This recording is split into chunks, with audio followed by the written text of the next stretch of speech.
Hey guys, and welcome to another video. A lot of stuff has happened in which left me not uploading for a long while, but now that I sort of have a new setup or just have my old regular desk back and cleaned up, I'm able to make new videos again.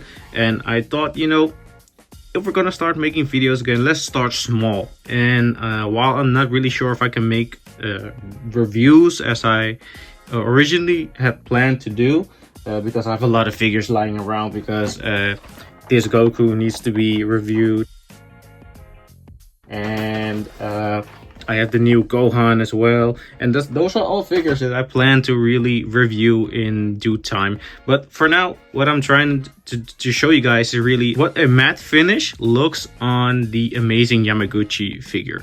And why I did this is simple, because for some reason the first copy I got is a legit copy, by the way, fell apart almost immediately. This is the first copy I got of the amazing Yamaguchi. As you can see, it doesn't really quite look like the other one over here. It's way less glossy, more of a matte finish, and that's really the whole point of the video. The amazing Yamaguchi line is known for their incredible articulation, and the first copy I got just happened to be a dud. I've seen a lot of videos online where people were quite amazed, of course, by this 2.0 version of the amazing Yamaguchi. The one on the right is the one that you're actually getting out of the package.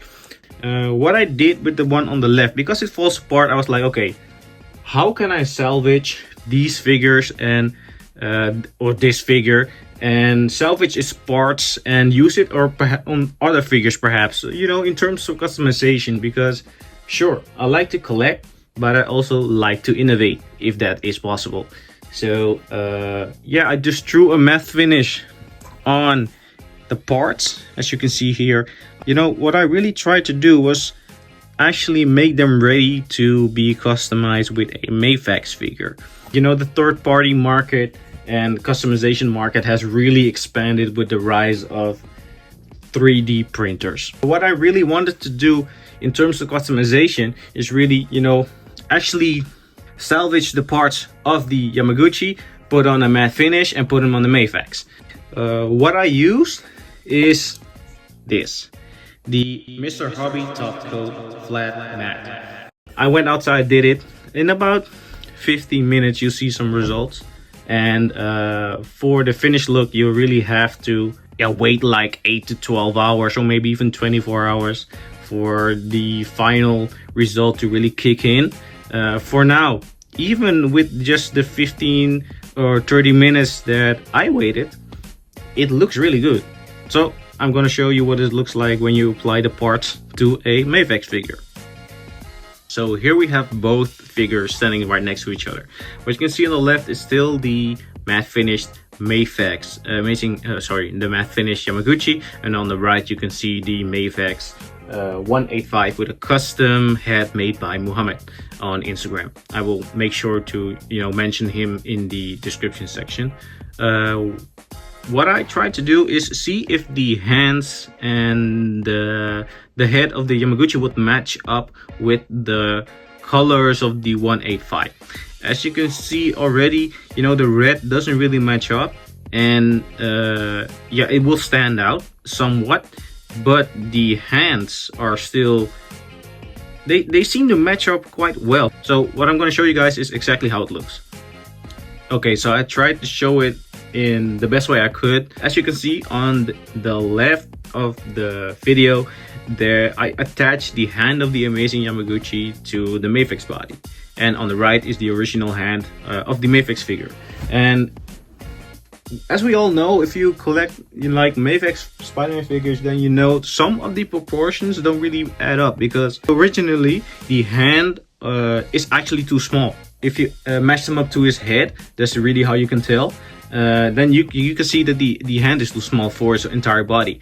If you look on the left now and you see the amazing Yamaguchi hand, it matches up way better than the original Mafex hand does. When I attach the custom head and is somewhat, or somewhere around the same size of the original head. If I pull up the original head really quick like this, you can see it's about the same size. It's still quite big. So yeah, you can see that the hand, if you place it right next to the head, it's too small. It's way too small. And if you place it right here, let's say to the Yamaguchi, then it adds up way more. If he open his hands, you can see that, okay, now it actually looks decent.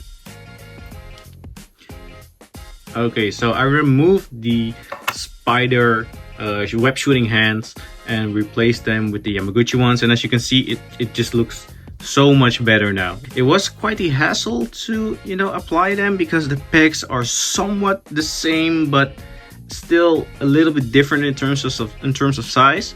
But yeah, look at this. It looks amazing like this. Even the head looks a lot better when you angle it, of course.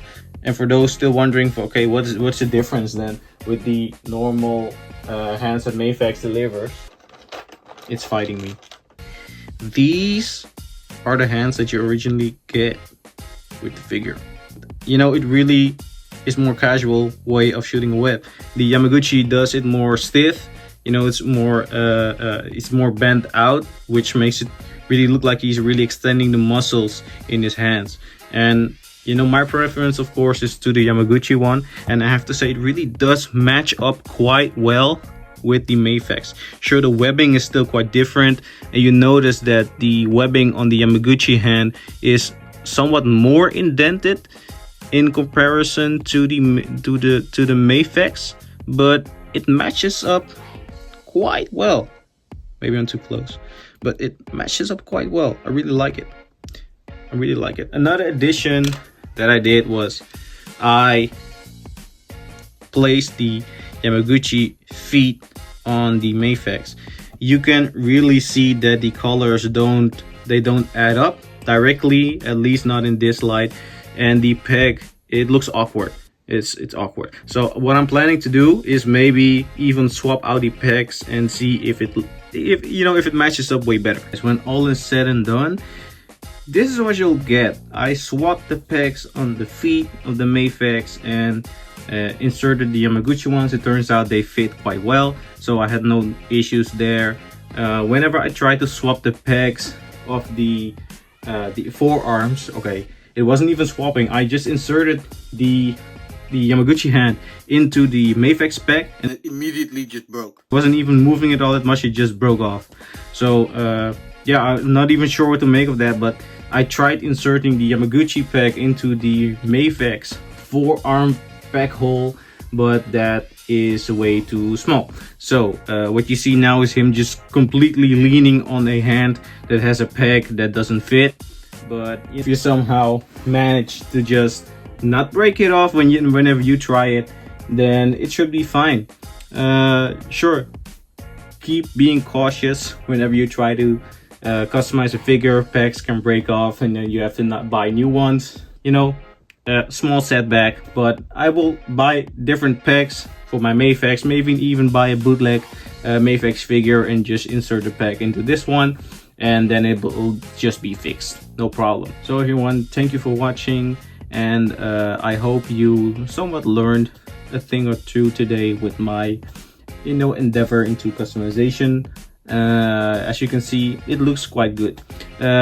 Small side note, the head of the amazing Yamaguchi, the peg hole of the head is way too big.